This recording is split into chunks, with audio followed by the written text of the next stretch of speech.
Vernomatic Productions. Hey, what's going on, everybody? Happy holidays, Memorial Day weekend 2023. Tonight, we got a crossover episode with our friends from the Talk Louder podcast, Metal Dave Glessner and Jason McMaster. We're tackling the subject Metallica. With a brand new CD and a huge stadium tour, is the end closer than we think?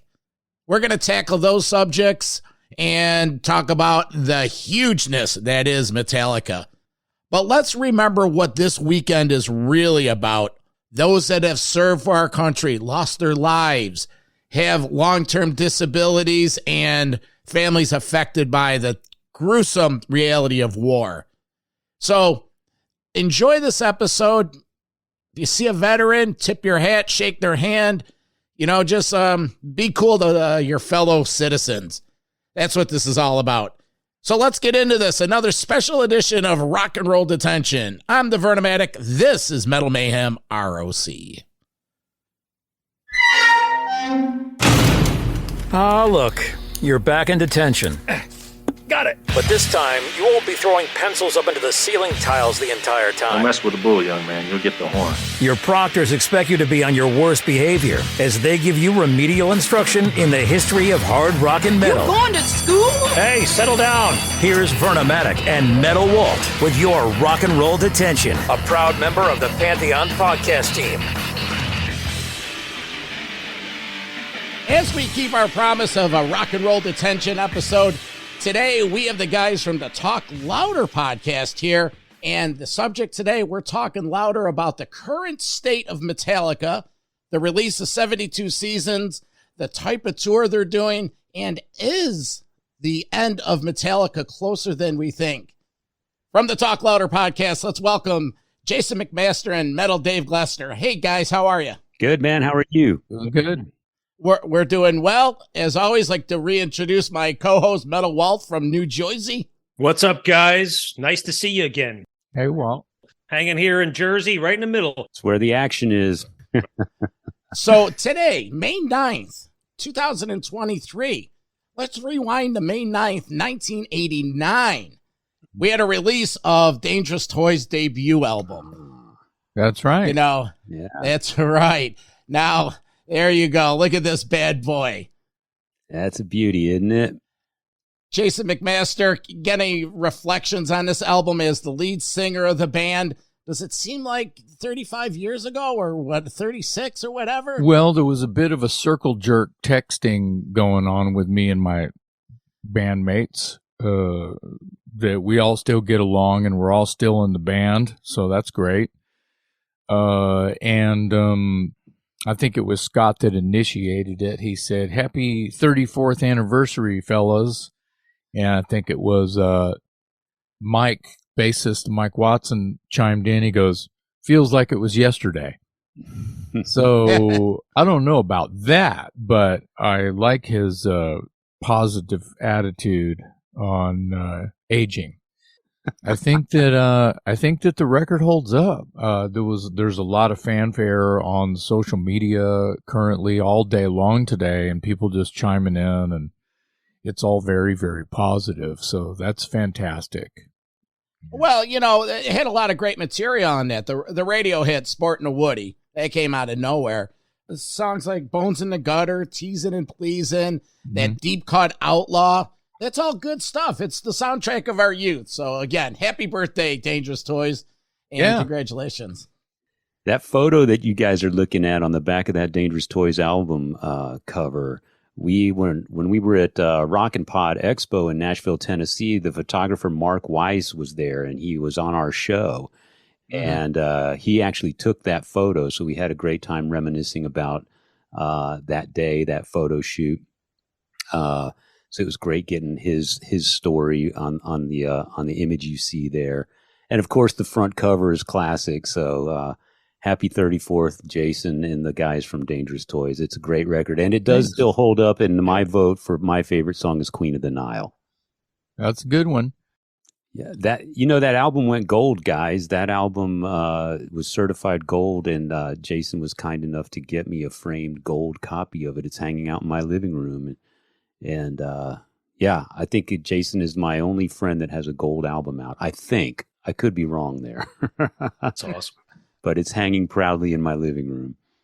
Jason, was this one also re-released with like a bonus disc or something? Some extra material on that? No. Not that he's aware. If it did, it was a bootleg, and it was someone just trying. It was a sound-alike band. I want to say, God, SPV, I think, put out a double album of the debut and the sophomore, Hellacious Acres, in a gatefold. And it came. Someone in Europe put it together, and extensive liner notes and such. And somebody really cool did the liner notes. I can't remember the cat's name. English writer, worked for Kerrang and Sounds and all that. Can't think of his name. Malcolm? Malcolm Dome. Might have been Malcolm Dome, yeah. Don't quote me on that, but yeah, it was someone like that. And anyway, it was cool. I think it was a limited issue. I've had to buy my own copy because I just thought it was really interesting that, you're holding it in your hand with it folded. You got the debut and you turn it over and it's the front cover of Hellacious Acres, and you open it up and it's got it's the respective back covers of each, but it's all one piece. Yeah. Yeah. A lot of this fan stuff is better than the stuff that's released. It's great stuff. As an artist, you must be like, hey, all right. Yeah. Absolutely. So, guys, we're here to talk about Metallica in 2023, right? We're not gonna break down like everybody else does and do a track by track review of the album. Although, let's talk a little bit about the album. But I think what we wanted to talk about here is, what is the message these guys are giving us directly, or maybe even subtly? I think some of us think that maybe they're branding themselves for the beginning of the end. And, in a way, or are they subtly hinting about a career wind down? So, Dave, have you been reading any of these articles or interviews with the band? What's your impression on what they're trying to tell us now in 23? I don't know that they're trying to tell us anything, to be perfectly honest. I feel like you're going to hear me say this a lot today. And I think a lot of the driving factors behind what Metallica does is simply because they can. And so, I look at this album and I've listened to it a couple times. It's a good album. I don't know that it's an essential album, but that's not a knock on Metallica either. They're well into the game. They can do whatever they want at this point in their career. And as far as reading any message into it, as far as, is this the beginning of the end? Are they trying to tell us something? I don't think that far into it, and I'm not sure the band does either. I mean, I feel like you might be overanalyzing it if you're looking for some sort of meaning, and I could be wrong. But I think Metallica does what they do in the past 20 years or more just simply because they can. They're in a very elite and often unprecedented class of bands that has been able to sustain a decades-long career of filling football stadiums. And that's just, it's crazy. So did they think it was marketing genius to put out an album with Lou Reed? Did they think it was, did they really think that the snare drum on Saint Anger was the best it could be? I just think they do what they want to do because they can, and more power to them. Who would you put in that group? I would argue, if you're talking hard rock and heavy metal, I would say that, Iron Maiden might be in that class of bands. And honestly, maybe no one else. You could talk about the Aerosmiths, and the AC/DC might be in there. Mm-hmm. You could say Aerosmith, AC/DC.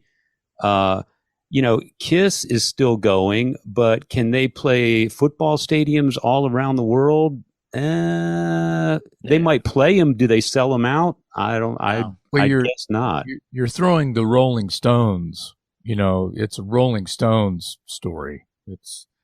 Yeah, I mean, exactly. That's where the Metallica is now going on, 45 and 50 years.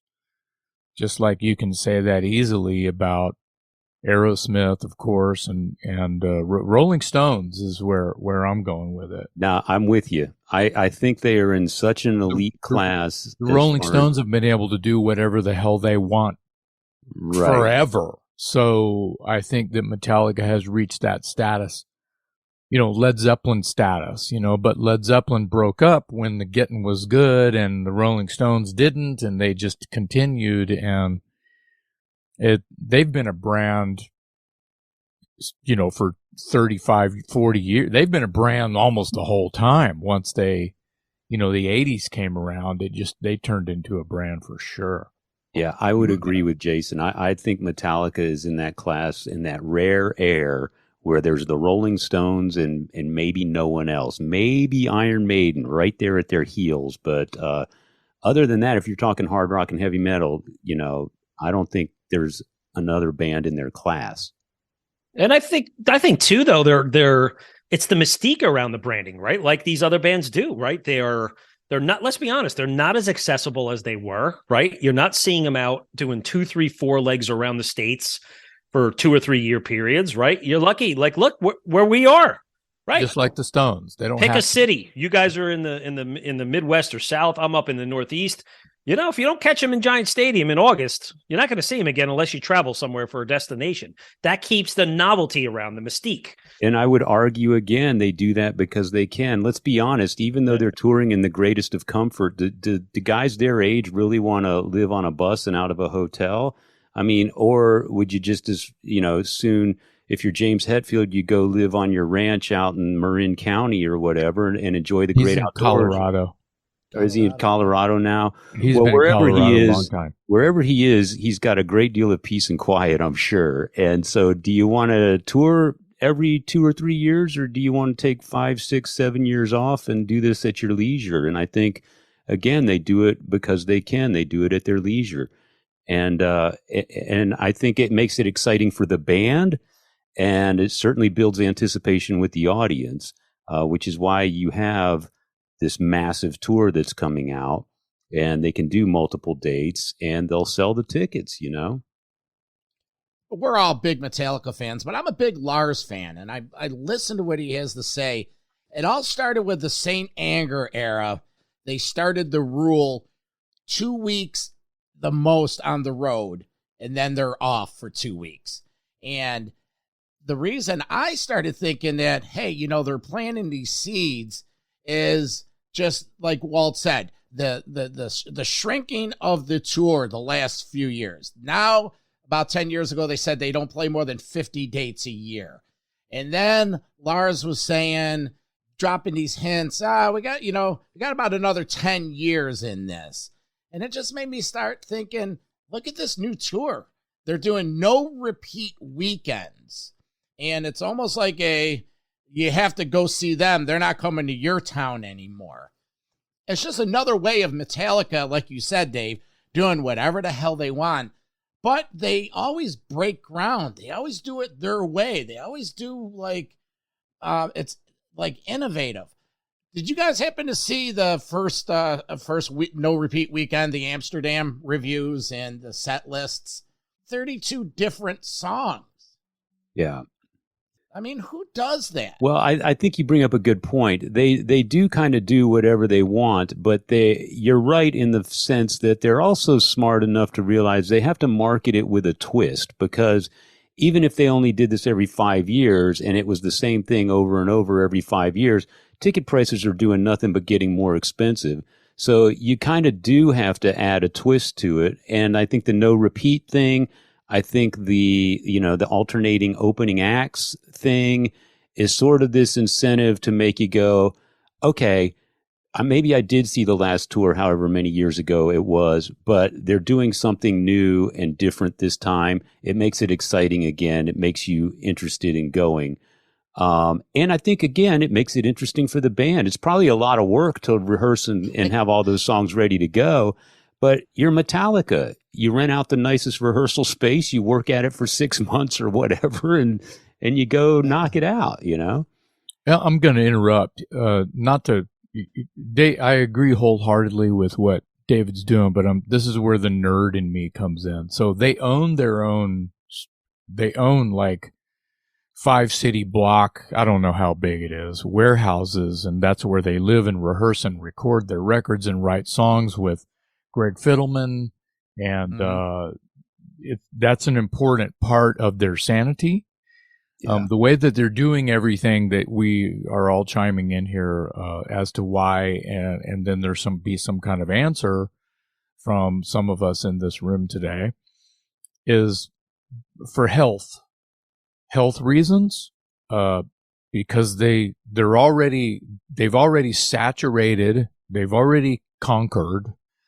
They own their own everything. They own their own studio. They own everything. They own the radio stations. They own the venues. Their songs are being played on radio stations that I have a weird feeling. Don't quote me on this. I don't have this information. I don't have any kind of direct, bat phone to HQ. But I'll tell you this: they own everything. They don't have to work their songs at radio. They own the fucking radio. So, mic drop. Jason, the one thing you didn't mention in that, they also own their own record-making plant. Yes, they do. They own everything. They have it's self-sufficient. I mean, they're their own label. Yeah. They've been a brand for a long time now. So when you are a brand and you make, I'm not making fun of them by saying this, when you literally make all the money, you have all the money because there's no middleman. They've paid off every middleman. They own all their masters. It's the smartest thing to do when the idea is cottage industry. So they're a perfect machine that has to stay healthy or they can't, or it's over. So I think that having these leisures keeps them sane. I think that James being forthcoming and wearing his heart on his sleeve about his sobriety, about his divorce, about just all of the shit that is real that everyone else deals with, he's got to deal with because, and this is just for, so I don't talk for an hour because he's fucking James Hetfield.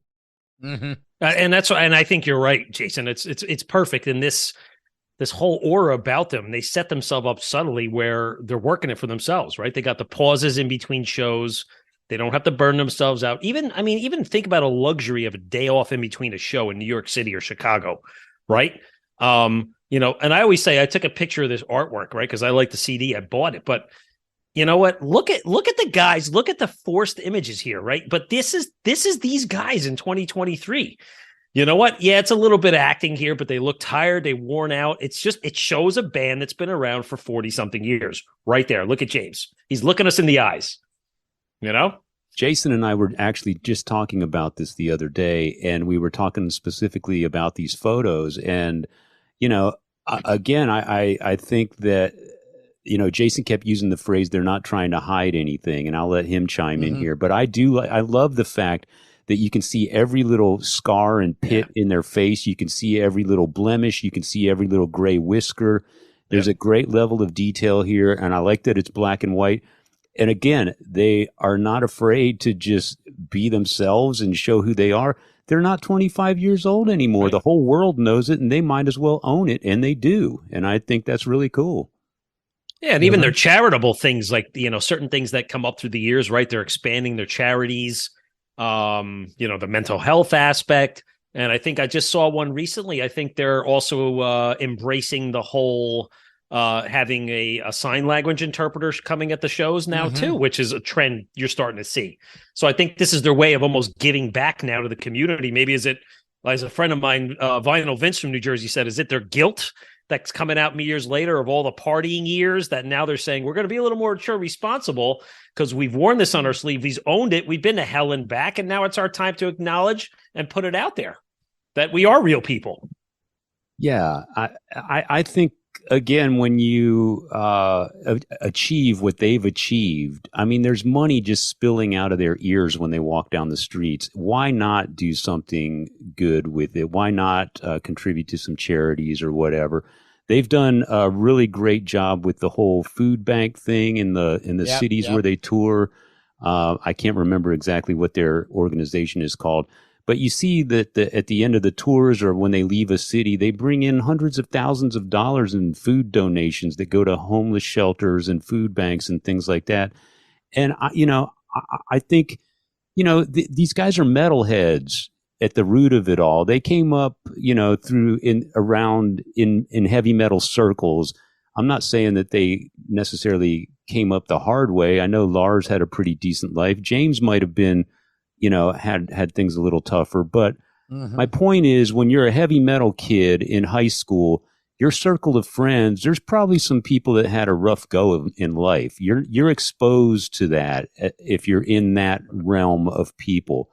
And I think it's really cool that if you ever get to a position to do some good with it, that you do it. I mean, it's no skin off their backs. Come on, let's face it. So I applaud them for it. Dave, it's all within my hands foundation. There you go. Correct. All last tour on Death Magnetic and Hardwired, that whole tour, you always see these, it's like a golf tournament. They have the big checks and they're donating it to the city that they're in, $70,000, $80,000. And they're good people. They really are. And, well, go back on what you were saying. I don't think they're trying to, any penance for past sins. James has been battling this for 25 years, the sobriety. He's been battling the addiction his whole life. And Kirk just recently came out and said that he's been sober 9 years. Yeah. And without the fanfare. And even Lars, I was watching something the other night. He says he really doesn't drink anymore. It's, maybe once a month. Now he has to do 2 hours of the Peloton every day just to get to the point of where he was before.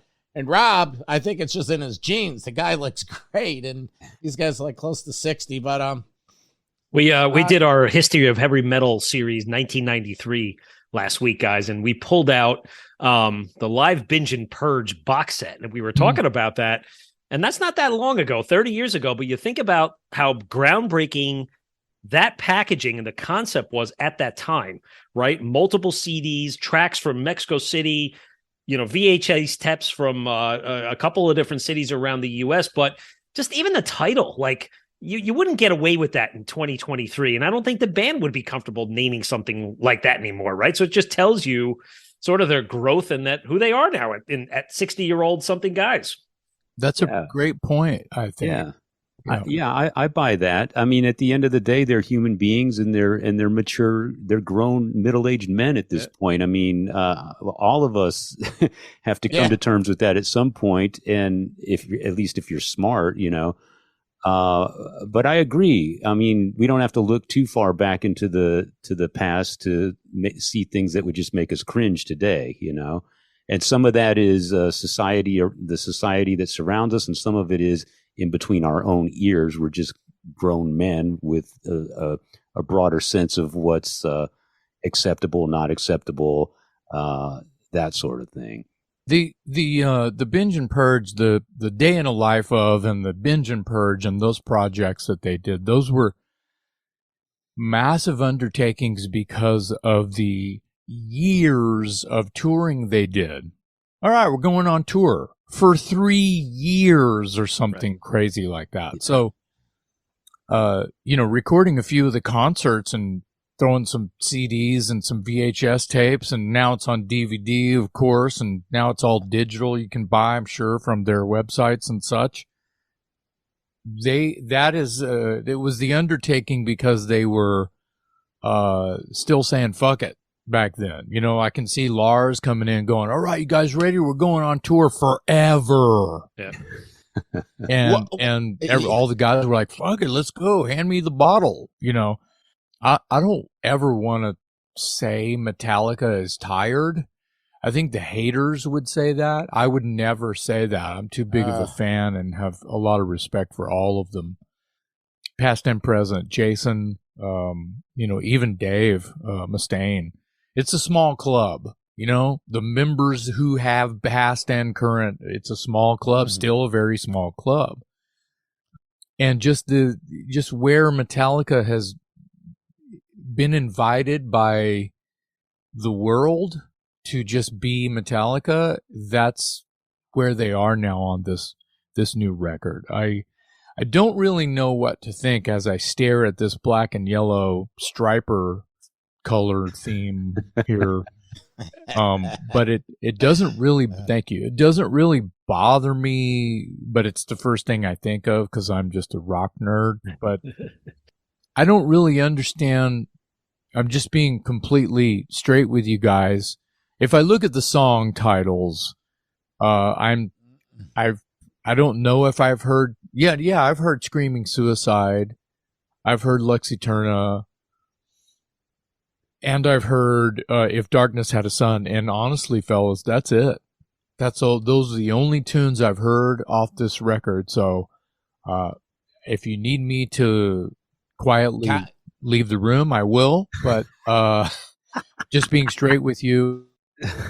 I would have liked to have been in the meeting where they were deciding on the color scheme for the artwork, because definitely jumps out at you, and you're not going to lose it. But striving to do something different has been happening with these guys for a long time now. And, right.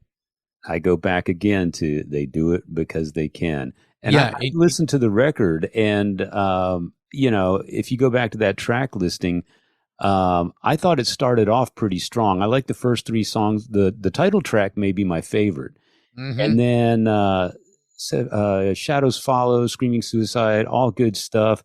Then I get a little lost. I like Lux Eterna. I like Chasing Light. That's a great one. Room of Mirrors is a great one.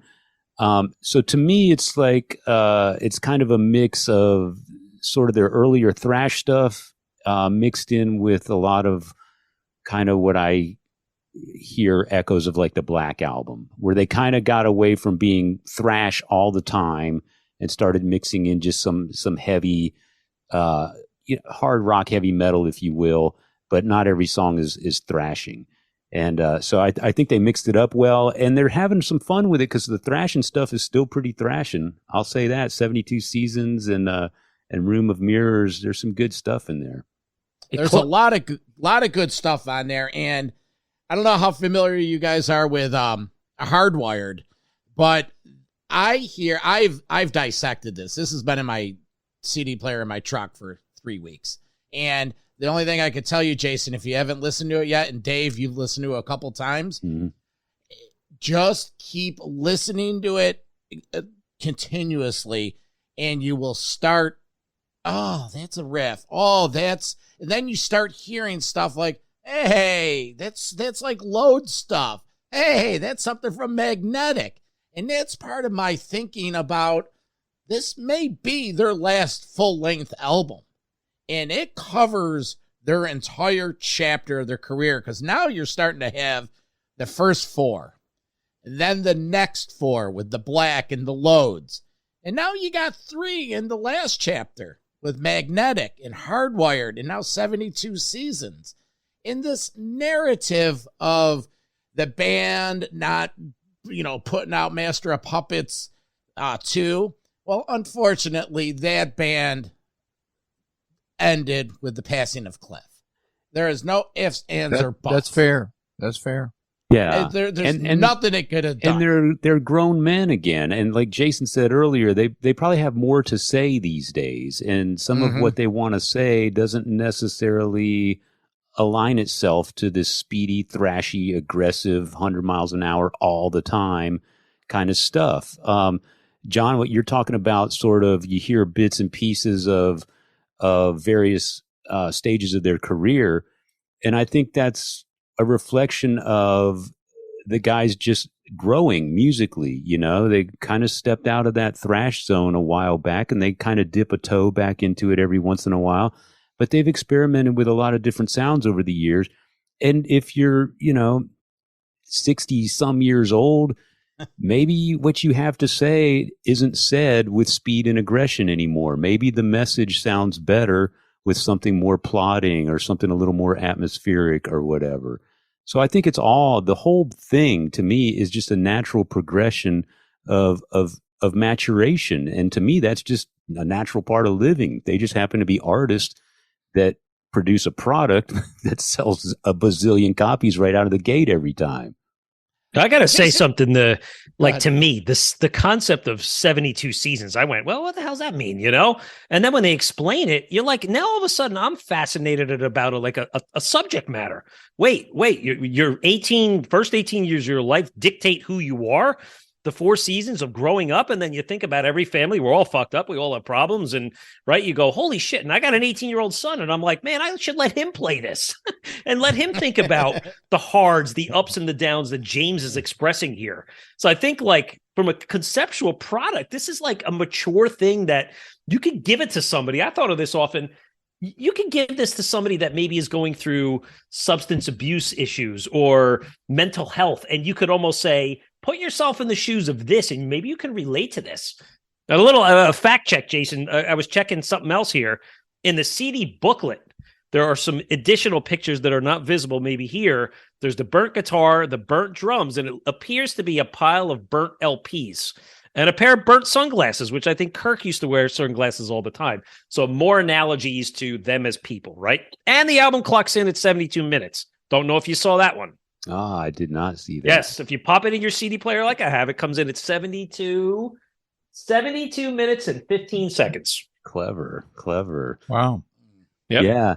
I don't know, man. I mean, I think, I hate to destroy anybody's theory or whatever, and I think it all makes great discussion. But I'd be really surprised if we were able to talk to the guys in the band and find out there's as much into it as some people might be reading into this. I again think this is a collection of songs made by middle-aged men, past middle age, who are comfortable in their skin and they're doing what they want to do. And I think they're smart guys, so of course there's going to be some message maybe in the lyrics, but I don't know that there's any hidden meanings. I don't know that it's necessarily an attempt at therapy. I could be wrong, but I think this is just art for the sake of art, but it's coming from the point of view of guys who are in their 60s and they've seen it all, done it all, and they're seasoned musicians at this point. Jason, I want to ask you something as a musician. When someone mentions Metallica, what is the industry's opinion of them? Jason Newsted just recently came out and said that, listen, everyone gives Lars shit that he can't do fills like Dave Lombardo or this or that. He is so far above and beyond what his contribution that made Metallica where they are that you just don't get it. I think that people who are enamored by Metallica and have where, Metallica speaks to them, because Metallica speaks to me, even as a brand, I feel like where they've taken this is monolithic. I can't, no one can disagree with that. But to ask your question,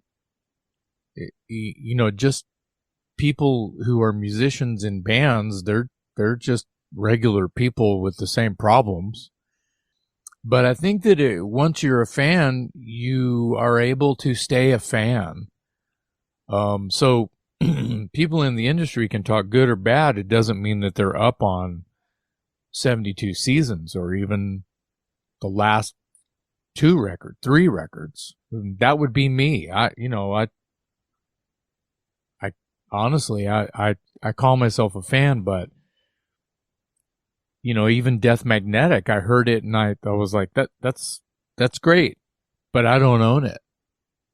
When I listen to Metallica, I'm probably going to listen to something that it's like comfort food, right?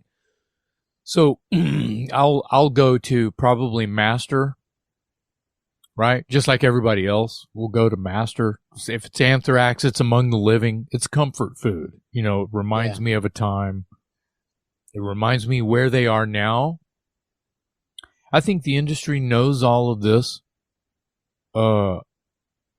And I think that when they talk about Metallica, they're going to be positive because they're in the industry. And I'm talking about, I don't know, I don't want to drop anybody's name. I don't want to put words in anyone's mouth. And I feel like I might have to answer your question. But as far as where I'm coming from, because that's all I've got is my, to quote James, honesty is my only excuse. I will tell you that I think that anything that they're doing now is probably a decision made between, as far as songs, let's talk about the last few records. More than that, probably the last 5 records. I think Greg Fiddleman has a big say in what's working for Metallica. I think that whoever is in there sitting at the war table when they have meetings at HQ, I think that it's like a board of directors. I think that there are decisions being made that way about what they're doing. It could be, an attorney. I don't know if anybody's therapist is at the meeting, but there very well could be. But I really think that, and I don't know where Metallica is as a brand, as a band, as a touring phenomenon, as a trying new things and all of that. I want to say the genesis of that is Lars talking the other guys into it.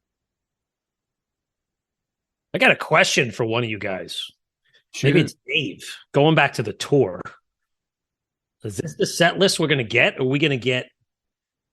We're not going to... I just think we're not getting just these 2 set lists. We're going to get... This is a set list A and B, and we're going to get a C, D, E, F, G, and H. No way in hell that the next time they play in Paris, we're getting the same show. Agree? Disagree? I would disagree. And I say that because I think there's enough, there's obviously enough songs there for 2 entirely different shows. And here's the other thing. That stage production revolves around this set list or that set list. So you can't just willy-nilly start throwing in set lists. Now, again, it is Metallica, so they could have production for 4 different shows that revolves around 4 different set lists. But I would think even that might be a little ambitious, even for a band as big as Metallica. My point is that, as I think we all know, a band can't just go on tour and decide in the middle of a show one night, hey, somebody's holding up a banner for such and such a song. Let's just whip that one out. Because the whole light show and production and everything and the run time revolves around the set list, the machinery. I have to, excuse me, I have to disagree because I've been watching that Amsterdam, the 2 nights in Amsterdam. Have you seen the stage? I have not. So you have an advantage over me. I haven't seen it. So I'm just speaking out of, It's very, not, I don't want to say, it's sort of bland. It's simple. And I understand the whole, you just can't have a million songs because different guitars with different keys and, all that jazz. But there's not a lot of lights. It's sort of bare boned. Okay. It's massive. There's not much. Take a peek at it if you got time. Go on YouTube and Amsterdam last weekend. And well, time will tell, right? Because we got Let's see. The next show's coming up or in Paris a week from this weekend. We'll see what happens. Yeah, they could very well be building in some flexibility by keeping the stage production to a minimum by Metallica standards. Yeah, I guess it's possible. A point I wanted to make, and I wanted to go back to something that John asked Jason earlier about what does the industry think and what do the people think and all this thing. At the end of the day, I mean, this is something that's obvious to all of us. Metallica's an easy target. They're so friggin' big that they're going to be divisive one way or another. People are going to love them, or people are just going to want to talk trash about them because they've been around for too long and people are bored with them or whatever. You could say that's a great place to be. if you're that big that people have an opinion about you, you're obviously still relevant. And I think that for me personally, I have not run out and bought the last 4, 5, 6 Metallica records. I'm just not that excited about them as a band anymore. But I will sit here in the same breath and say, you could never get me to say anything bad about them. They were game changers. They stepped up. They made every other band step up. Amen. They absolutely changed the landscape. They're still doing it. They do it on their terms. This is a band whose debut album was called Kill 'Em All. This had no recipe for success at all. And they've sustained a massive, massive, massive career out of it. And I applaud them. And if you're that big and you're, sort of like the banks, too big to fail, you're going to have people that love you for it and you're going to have people that hate you for it. But at the end of the day, they're still out there. They're still doing it. So my hat's off to them. Well said. What'd you guys take on this Power Trip gig in October? Well, first off, they shouldn't call it that because fans of the band Power Trip don't really understand why they had to. It's too soon. It is too soon. It's too soon is what the kids used to say. It's too soon, man. But if anyone who's listening isn't aware of the band Power Trip, go look them up. Awesome band out of Texas that is no more, but they were a great, great, great band. Go ahead, Jason. I didn't mean to cut you. I think these are some of these are the biggest bands in the world. Yeah, you know what I mean. This is Led Zeppelin and Black Sabbath, and I don't know. These are the biggest bands that you could have. The only question I have here is, was there not a 6th band they could have put on here that fit more appropriately with these other 5 bands than Tool? I think that Tool adds something a little bit different than the old Hesher tailgater rock and roll heavy metal headbanger parking lot bullshit. I think Tool has a little bit of a thinking man's thing going on as opposed to other things. I think adding Tool was their attempt to sort of bring in a generation of metal fans, hard rock fans that didn't grow up on Let There Be Rock and Killers, Yeah, at least on that Sunday night right there that Metallica's playing. I think that's a great pairing for Metallica, and Metallica probably chose someone like that, or may have had. It makes sense to me. Just like those other 2 nights, those lineups make sense to me. So Metallica seems to pride themselves in adding something a little bit different, if there is even need for an opener. Yeah, I agree with Jason. Tool kind of makes sense with Metallica. I just think they have a lot of crossover fan base, and I think it works.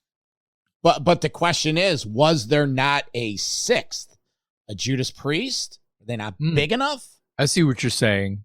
Nothing against Tool, and I get what you guys are saying. Yeah, but it just looks at it's like, yeah, Metallica, DC, GNR, Maiden. I don't know what's going on with Ozzy. That's whatever. But was there not another 6th because remember, guys, 5 years ago at this same site, this is the site of Coachella, they had another one of these, but it was like the Stones, the Roger, Who, there was a bunch of yeah. I think Roger Waters, that kind of the big wigs of that kind of scene. Mm-hmm. So that's when I looked at this and I was like, and Guns N' Roses headlining over Maiden? I don't subscribe to that. Yeah, I'm not really looking at it like that. I mean, you could say, Ozzy headlining over AC/DC, it still kind of works for me. Either just depends on which way I lean my head, I think. Yeah. I think that probably a scheduling conflict on someone else, like a Judas Priest, to use your choice. Exactly. I think Judas Priest would have been a total obvious thing here. even over Tool, and Lars wouldn't have batted an eye at having Priest on the same night with Metallica for sure. But I think probably that's why I'm just guessing. I'm peeing in the wind here because I don't know. Who knows? Nobody knows. But scheduling, because Judas Priest is they're in the wings right now. They might be writing. Right. They are writing. Yeah, there's things going on. Ozzy going to show up? Well, you talking about the sixth band. You need a sixth band as a backup just in case. Oh, is that what you're talking about? I don't think but I think it's a practical thing. And the other thing I thought of is we don't know about Brian Johnson. Is Guns N' Roses there on the Friday just in case Brian can't do it? Axl walks in on a Saturday and helps him out. Oh, this is heavy metal conspiracy now. No, but he's right. Well, you're right. Yeah. I don't want that to happen, but do you don't think somebody thought that through? I damn bet well they did. I think Brian's going to make it. I mean, they're not on tour. Right. Ozzy's not on tour. He can probably waddle up and sorry, Ozzy, and probably do an hour. Right. And probably be okay, but he's not really doing great. No. Yeah. And same with Brian. That's a very valid point. This is probably going to be his one show out of the whole year. And I think he can get up and pull that off. If they were currently out on tour, I'd be concerned that he can show up, but I think he's well rested. We're talking about an hour and a half on stage. He should be able to pull it off, I would think. Do not be surprised if there's not an AC/DC tour announced later. Yeah, on. you could. Yeah, I've been waiting because that Power Up record is a really good record, and we're sitting here talking about. I was thinking leading into this conversation today, what bands are out there that have been around for decades that still do arenas, and how many of them have put out what you would consider an essential album in the later half of their career. And honestly, I don't think any of them have. But I will say that the last AC/DC record is a really solid record. Yeah. And I say the last Judas Priest record was really good too. Firepower was great. Firepower was fantastic. That's a really good one too. Are they essential records? Probably not. But when you're talking about bands like that, you're stacking up against Sad Wings of Destiny and British Steel. Yeah. And in the case of AC/DC, I mean, just name one. And, so, but I will give them credit for still putting out a great record this late in their career, AC/DC and Judas Priest. Now, here's a question. Tool or this, whatever they're calling this Pantera thing, opening for Metallica? On this festival or in general? Yeah, no, on this. I'm still hung up on this 6-band angle. I still think Jason made the most valid point, and that's what went through my head when you asked why not Judas Priest. I think there might be an availability issue. As much as we'd like to think, why don't they just drop everything and be part of this show? The logistics and the commitments and that sort of thing might prohibit somebody from doing it. Because Pantera makes sense now that we know about it. But how long was this in the planning, Right. Well, the Ozzy and Priest were supposed to be touring Europe this spring and summer, and it got canceled. And Priest was actually, the album's done. They were supposed to be touring. They just booked this Saxon Priest Uriah Heep track for Europe to gobble up some. So it's the complete 180, Dave. Priest was doing nothing. They were left high and dry because Ozzy had to cancel that tour with them that's been canceled 3 times. Right. But Priest has also been writing too. So, they've got a new album that's basically done except for vocals last I heard. And the Ozzy Judas Priest pairing was supposed to happen as far as 3 years ago. They had to keep putting it off either because of Ozzy or because of COVID or whatever. At some point, you just have to say, this ain't going to happen and we need to move on. Yep. And I think, first of all, we're speculating here that Judas Priest was even part of this conversation. But if they were, I think I go back to Jason, makes a valid point. They could simply have not been available. Mm-hmm. Yeah, I got to throw something out there back to the regular tour, right? This is an observation I had. The bands are playing every other night, and look at it as like almost like it becomes a destination kind of thing and an opportunity because he had a middle day off. Right now, like for John's going to come down here by me in Jersey and going to see the Metalland shows, but Saturday night's wide open. Pantera and Lamb of God are in Camden. Volbeat and Hailstorm are in Atlantic City. King's X is doing a club show in Long Island. It becomes an opportunity for bands to get out there, and you almost be like, wow, all these fans are around. Becomes a whole metal weekend, not just this Friday, Sunday, which I think is cool too. Yeah, I looked into possibly attending one of these shows in Texas, and the reality of it is, for someone like me, I've got a wife and a teenage son, so it's a family of 3, and just going to a gig, period, will break the bank. And then doing something like this where they have a day off, you can look at all the advantages of a day off, but all I'm seeing is another night in a hotel. So my expenses are going through the roof, and there's a day in the middle when I'm basically paying for meals in a hotel.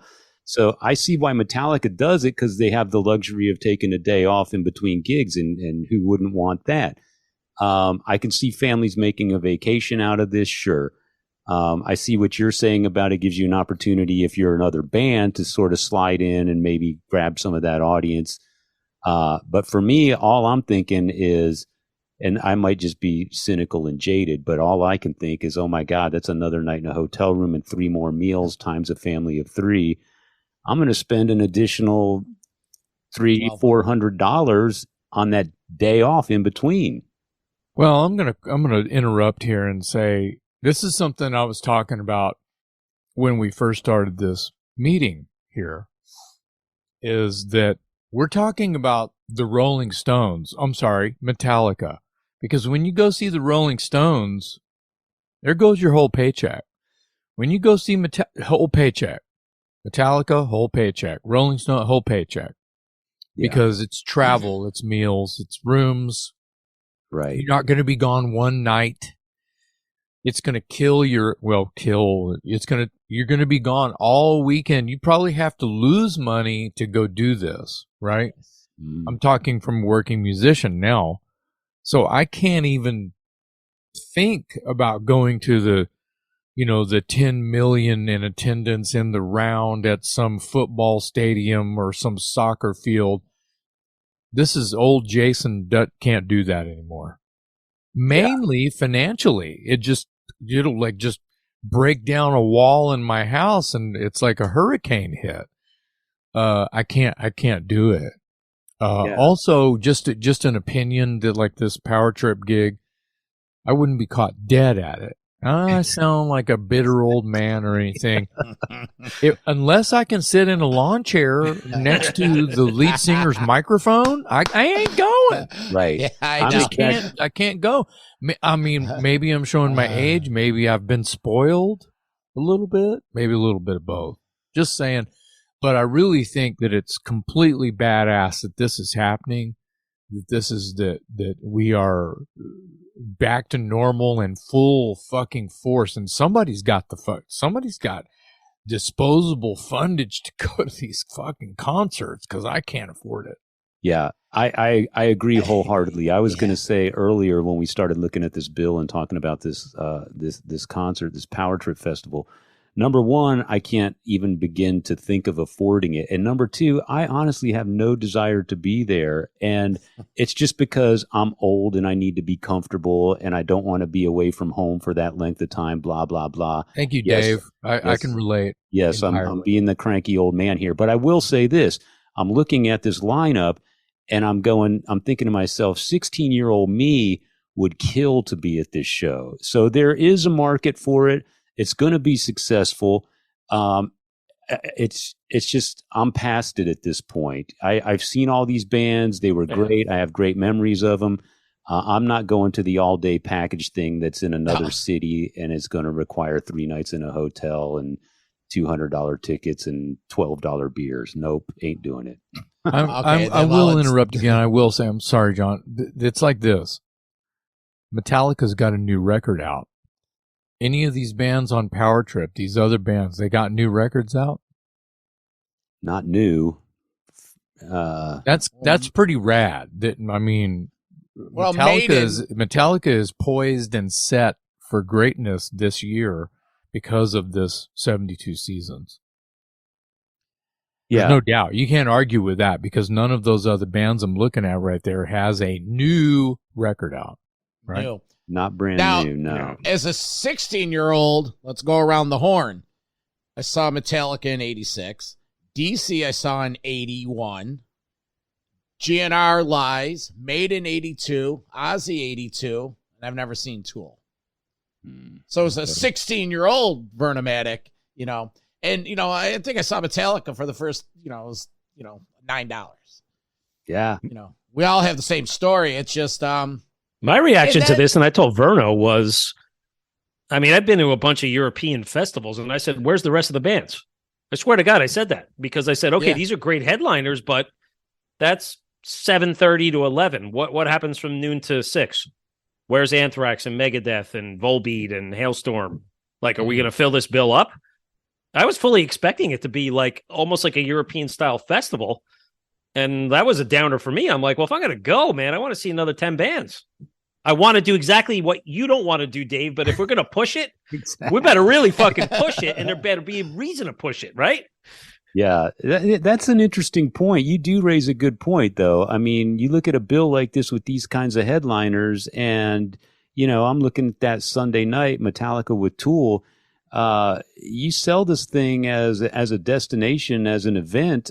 There's room for 3 bands before Tool comes on, Yeah, what do you show up at 4? Like, that's not a destination. That's lame. That's country club living, right? Yeah, but they're not advertising them, so you have to assume that there are no. There might be a. So it's not a genuine festival, in my opinion. Yeah, interesting. Surely there's a bunch of B-level bands playing before, Maiden, Ozzy, and Tool.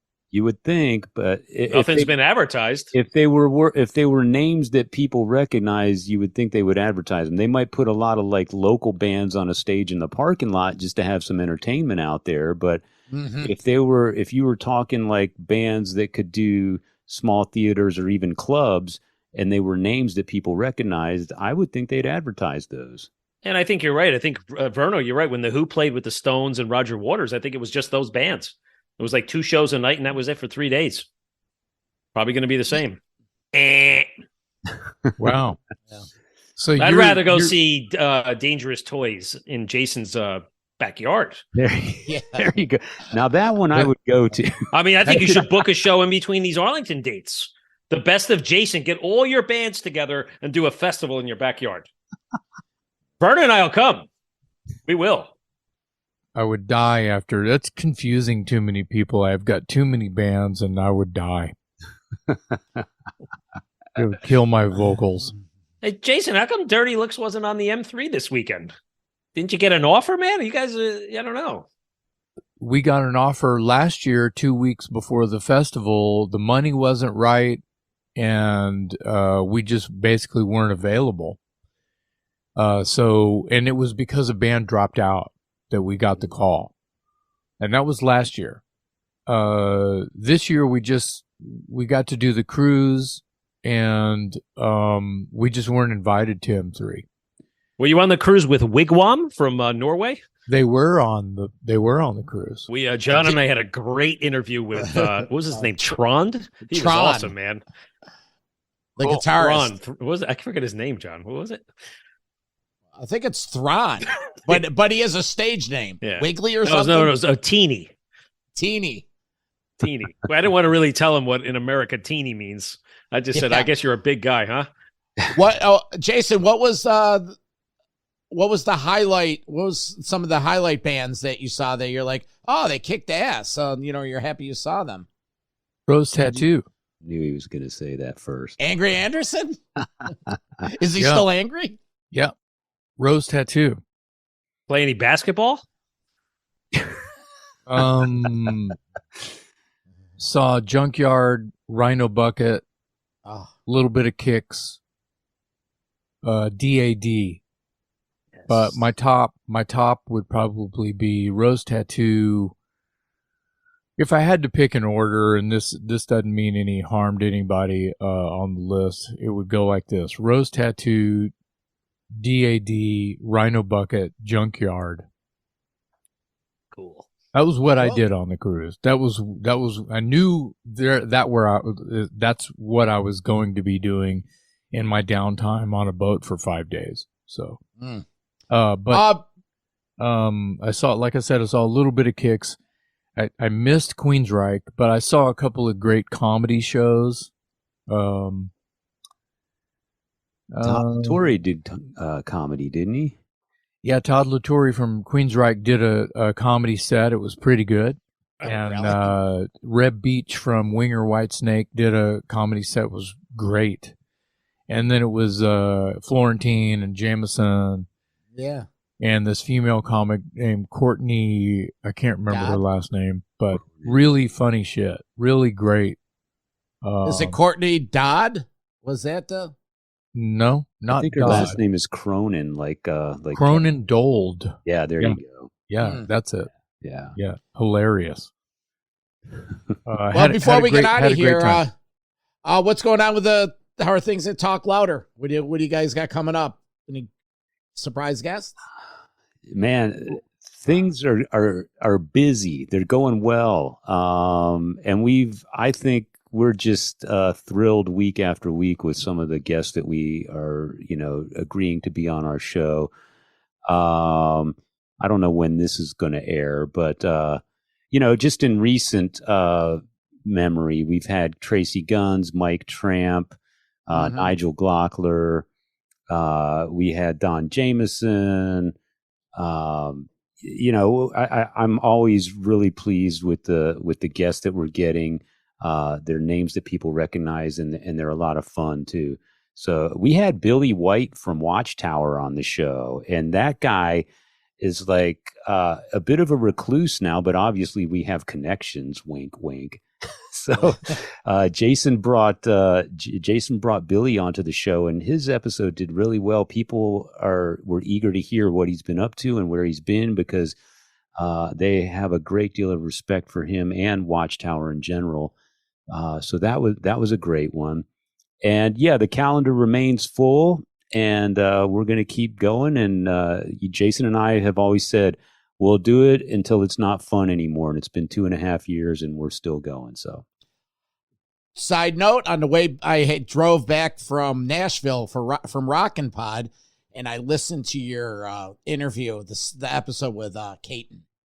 Oh, cool! Yeah, and I had a chance to interview him a couple years ago, and it was like I was a fly on the wall. That was just a fantastic listen. The enthusiasm just radiates from him, and good for him, because there's a lot of listeners. Caton DePena from Hyrax, and they're working on a new one. Some demos were just released, and correct. They're playing a show with the Rods. Believe it or not, some festival I just saw the other day. So again, the Talk Louder podcast, Jason McMaster, Metal Dave Glessner. Guys, thank you. It was thanks for taking the time. We're a little over. We're all busy, but we appreciate it. Your insight professionally on both ends. So thank you for your just being cool and down to earth and inviting us in to be honest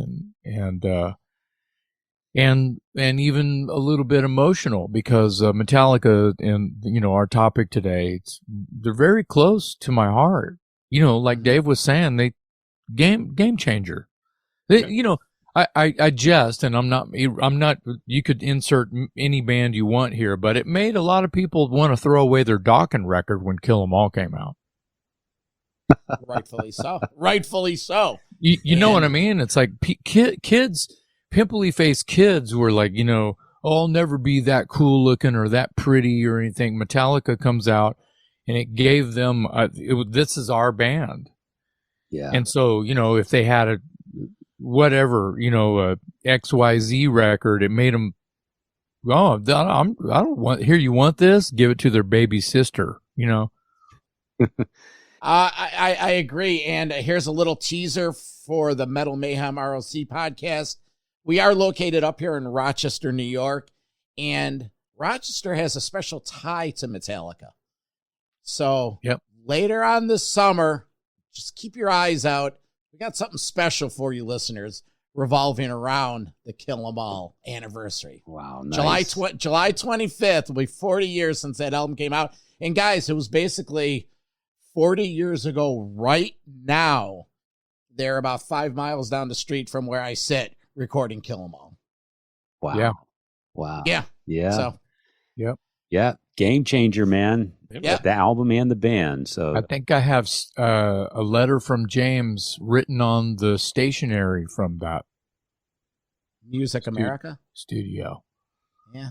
No, it's Garrett Alley, but it's somewhere out there. It says Barrett Alley is the street. Yeah, that's it. And the recording studio was called Music America. Mm-hmm. Mm-hmm. The word on that studio was like it was like a gutted out room somewhere. It wasn't even like a.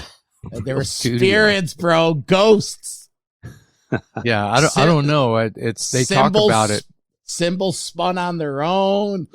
Yeah, ours was a little scared to be alone. Yeah, yeah. You'll find out more later this summer. That was all part of it. It sounds great. Well, I'll let you say goodbye, guys. Thank you. Thank you. My pleasure, guys. It was a lot of fun, man. Good to see you again, Jason. Nice to meet you in person again, Dave. And it's just killer, man. Great time. Hope to get back on again at some point and geek out like we did last time and this time. Love it. Absolutely. Yeah. We'll pick up another cool topic next time. We'll come up with something else, right? Sounds Cool. great. Thanks, Just give us guys. a holler. Thanks for having us. Enjoyed it. You're welcome. Great, guys. Thanks, guys.